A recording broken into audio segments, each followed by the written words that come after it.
Countdown for blast off. X minus 5, 4, 3, 2, X minus 1, fire.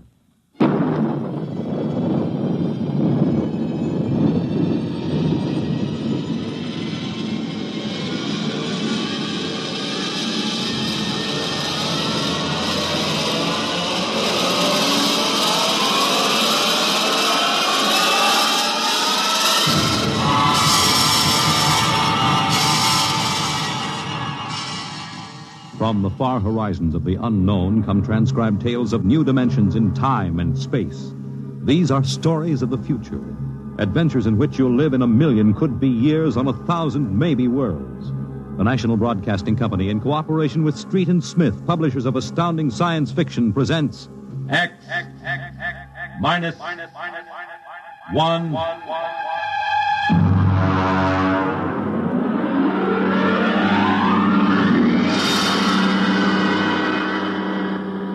Tonight's story, Courtesy. This is the story of the second expedition to the planet of Landro. I'm recording it for any future expeditions which might land on this God-forsaken sphere, in the hope that they may learn from our tragic example. As I write, there are 2 of us left. 2 out of an original complement of 180 men. One of us, myself, will be dead in less than 23 minutes. As for the other, heaven have mercy on him, I do not know.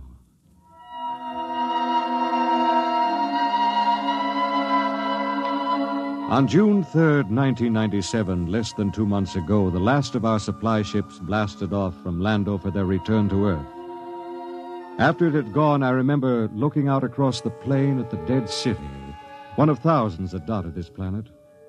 It had tall, graceful buildings, atomic power systems, vacuum conveyors, all perfect, all deserted, all ominous. How had it happened? The best guess was that the plague had frightened the original inhabitants of the planet so that they'd piled into rocket ships and headed for some distant planet. I often wondered why a civilization so advanced as Landro could not find a serum to beat the plague. It had taken our Earth doctors less than 6 months to develop an immunization method. Well, maybe those aborigines back in the hills knew the answer. That strange, ugly little people who had taken to the caves the day we landed. I was thinking these things when something happened that gave me the shock of my life. Good evening, Captain. Oh, what brings you here, Doctor? It's the matter of the serum, sir. Oh, what about the serum?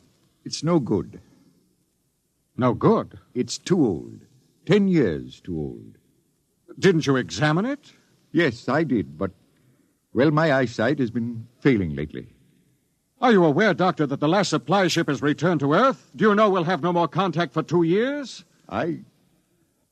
Just, how long do you give us? Well, the present immunity will last a week or so.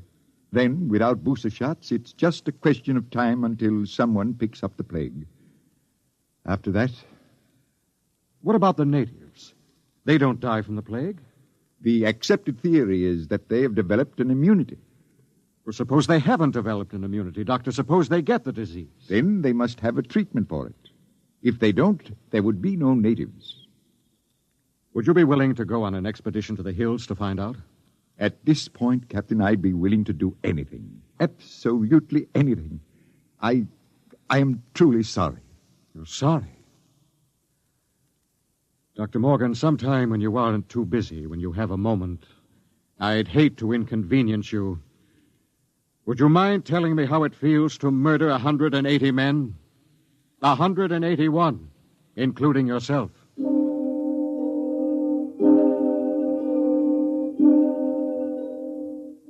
I did a lot of thinking after Dr. Morgan left my hut. It was still unreal for me. After all, the planning of an expedition was no simple thing. You put into it the result of years of training and experience, years of study at the academy, years of learning how to handle men and natives. Every man on my crew was hand-picked for his skill. And yet, A simple thing like a myopic surgeon misreading a label could blast the whole thing. Yes, it was a shame. And I did the only thing I could think of. I yelled for Bat Ears Brady. Brady! Get your carcass in here. Take the lead out. Okay. Well, what's up? Sit down, Bat Ears. You got trouble, Kev? We got trouble. What? The serum's no good. What? Morgan forgot to check it. It's 10 years too old. Holy jumping snails. You're going to court-martial That wouldn't do much good. We'll all be dead pretty soon unless somebody figures something out. Well, what are you going to do, Kev? Well, there's only one chance. One chance in 10 million. What? The natives. Them cave rats. What good can they do us? Now, they don't get the plague, so maybe they know a cure. Okay. Let's get a few of them and beat it out of them. That's why you're here. Shoot. How'd you like to come along on a little expedition up to the cave country? You, me, the doctor, and Faulkner. Faulkner? Now, listen, Cap, he's worse than the doctor. Yes, but he knows more about the native culture than anybody here. He's the only one who's completely familiar with the records of the first expedition. Okay, so it's me, you, the doc, and Faulkner. When do we start? Tonight, in half an hour. We should reach the cave country by tomorrow. With luck, we'll be able to find natives before night.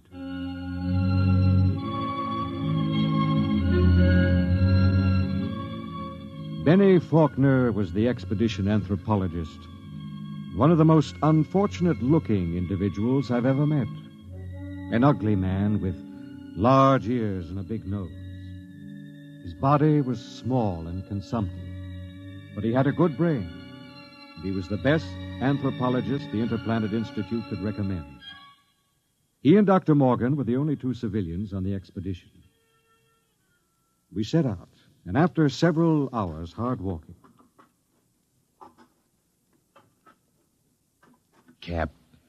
What is it? Don't look now, but very slowly turn your eyes to the right and look behind that big yellow rock. Okay. You see anything? No? Keep looking. Don't stop walking or let on. Okay. There. Yes, it looked like a shadow or something. It's one of them gimpos. He's been following us now for almost an hour, dodging in and out behind the rocks. Shall I bring him in? No, not yet. Just pretend you don't see him. Tell the others, if they notice, to show no fear. There's nothing will start these simple-minded cavemen like fear.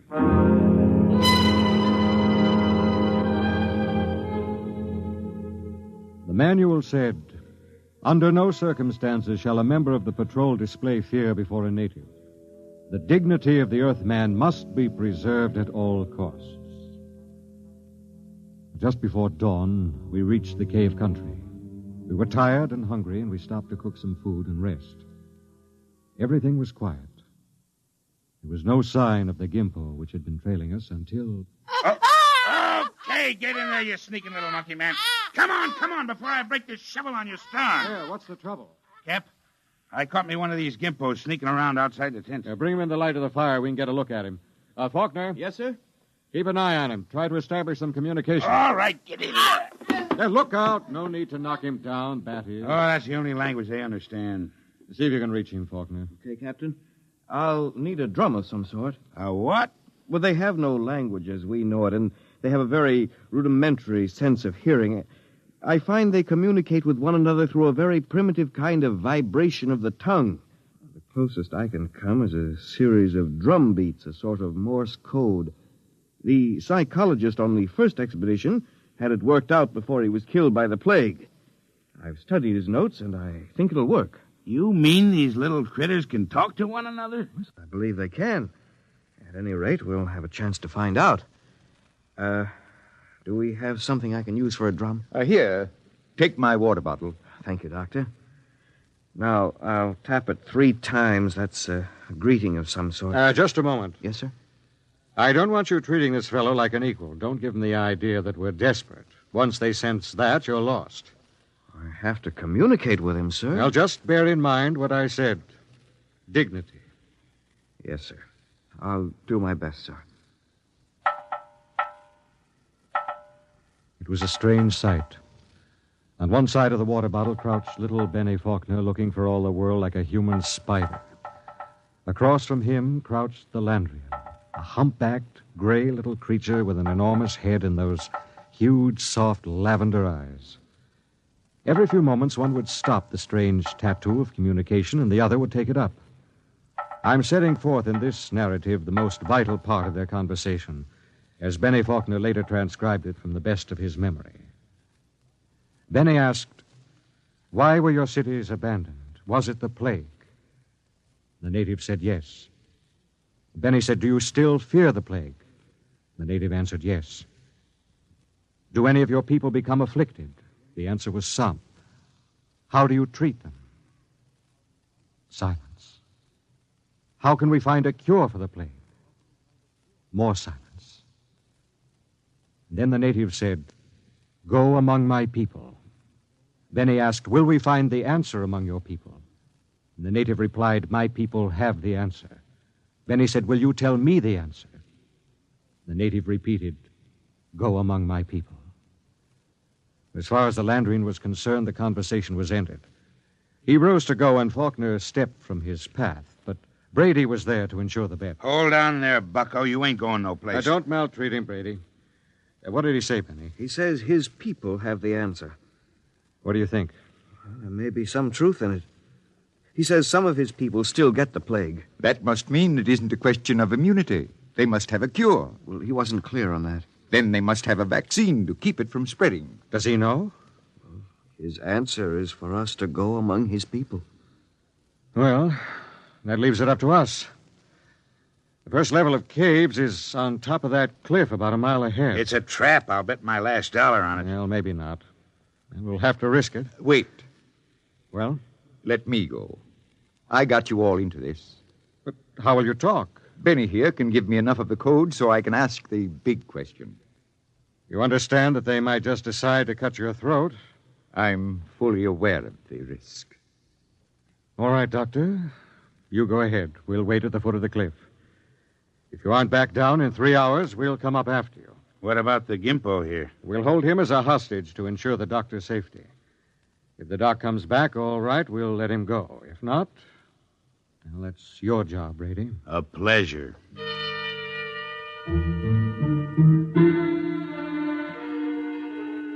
It took Dr. Morgan about an hour to pick his way up the side of the cliff to the first of the openings where the Landrians lived.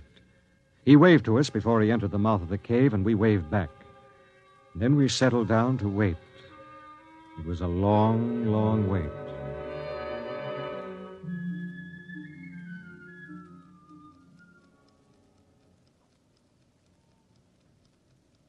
Eight o'clock. He's been up there more than 3 hours, Cap. We'll give him a little more time. It's getting colder. Yes, keep that fire going. How much longer are you going to wait, Cap? Oh, we've got lots of time. You'd think we'd have heard of something by now if they was going to knock him off, I mean. No, not necessarily. Wait. Look, up on the cliff. That's him, all right. Hey, what's he running for? Oh, no, he looks scared. That crazy fool, if he don't look out... Doctor! Dr. Morgan, look out!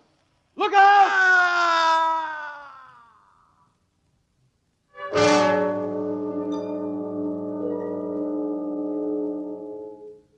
We found the doctor at the foot of the cliff, crumpled and broken. There were no marks on his body, nothing except a twisted, mocking grin on his face.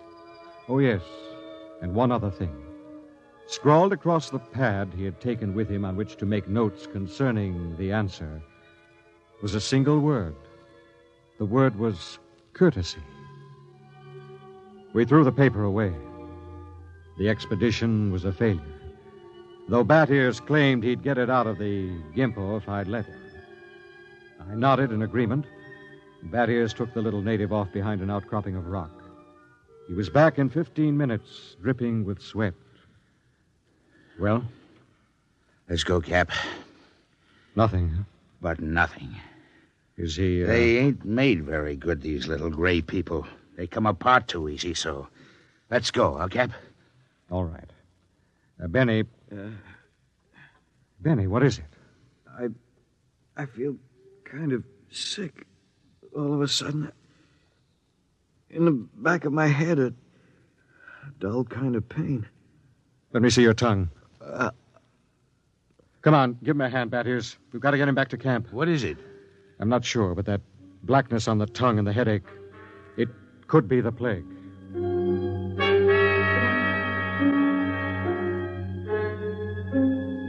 By the time we got Benny Faulkner back to camp, he had the red spots on his body, and then the fever began to rage. It was the plague, no mistake about it. Before morning, Collins, the supply sergeant, had it.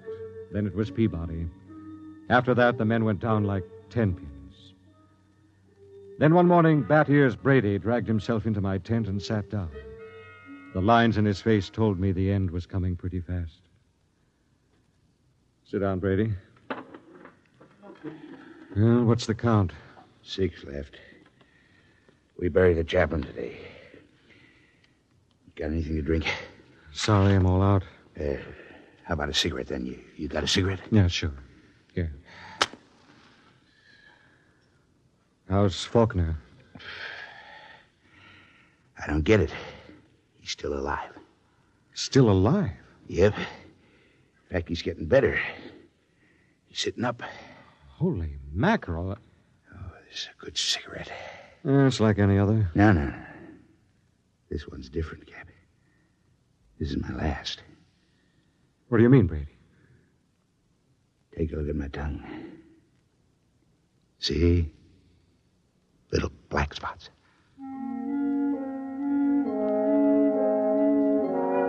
Somehow I managed to get him into bed. He was already raving when I gave him the last of the morphine. It was incredible. Big, brawling, Bat Ears Brady, a tower of strength, lying sick and whimpering on a cot. When he died, I went out on the moors to think. The sun was a dull red glow. Cold breeze whipped up. But somehow I couldn't forget Faulkner. Why should Faulkner recover from a plague from which no man has ever recovered? Surely there must be a reason. Nothing happened without a reason. I turned and went back to see Benny Faulkner. Hello, Captain. Hello, Benny. How are you? Pretty good. I got up and walked a couple of steps today. How goes it? Brady's gone. Oh. I just buried him. Listen, Benny, there must be some reason why... Well, there's nothing strange about me, nothing different from any other man. There must be. You survived the virus. Oh. Benny, I want you to tell me everything you know about yourself, everything you can remember. Because somewhere in your makeup is some little thing that makes the difference. If I can find that thing, then maybe I can do something to save myself and the rest. Even if I can't, at least I can leave a record for any future expedition that comes to Landro. Okay? Okay, Captain. Where should I start? At the beginning. I'm going to take notes. Well, I was born on the 2nd of July in 1971. My parents were ordinary people. My father was...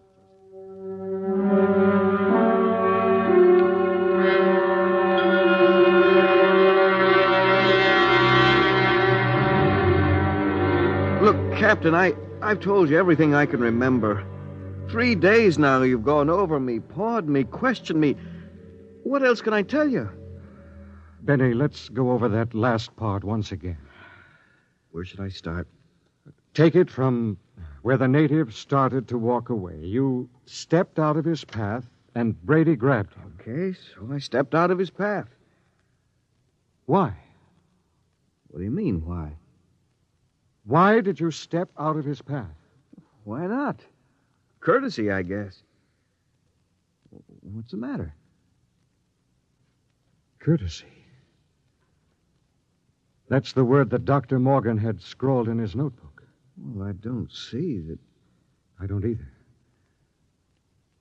Tell me, Benny, why should you want to be courteous to a native? Why not? What about maintaining your own dignity? Are you talking about dignity or arrogance? I don't know.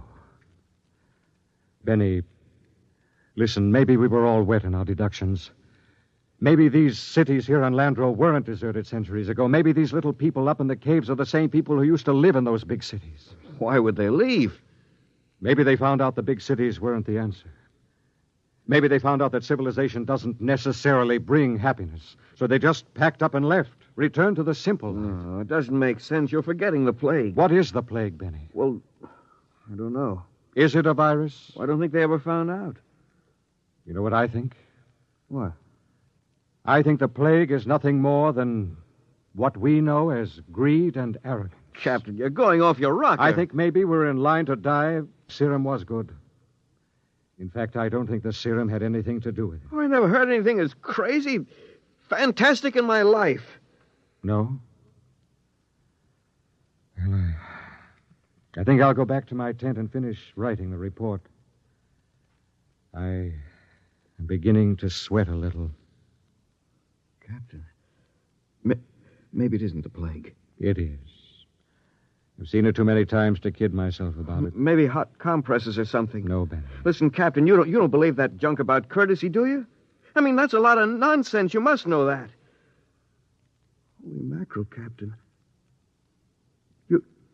You do believe it, don't you? Good night, Benny.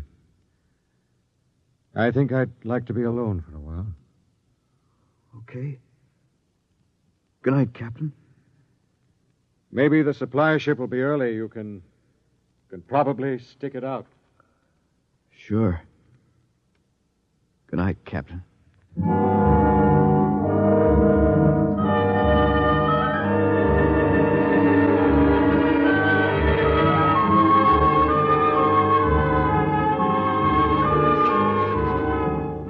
And this concludes my report. I'm turning it over to Benny Faulkner in the hopes that he will be able to transmit it to any other expedition commander who contemplates exploring the planet of Landro. The fever is beginning to mount now. My hands tremble as I write. The end should not be far off. There's little question in my mind as to what it'll be. You see, I didn't have a chance. I stepped out of no paths. I showed no courtesy.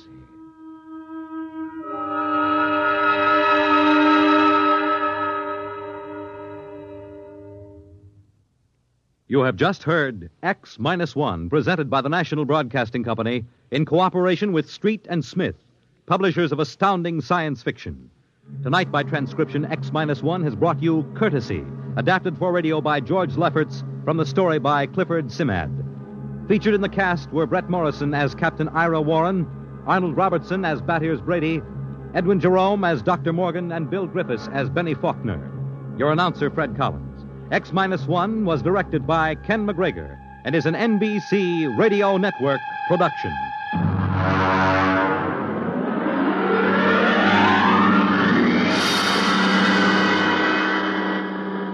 And now, next week, the frontier is a strange place, and a frontier is not always easy to recognize. It may lie on the other side of a simple door marked No Admittance, but it is always deadly dangerous. What happens when an innocent girl ignores a single regulation? You will find out next week at X-1.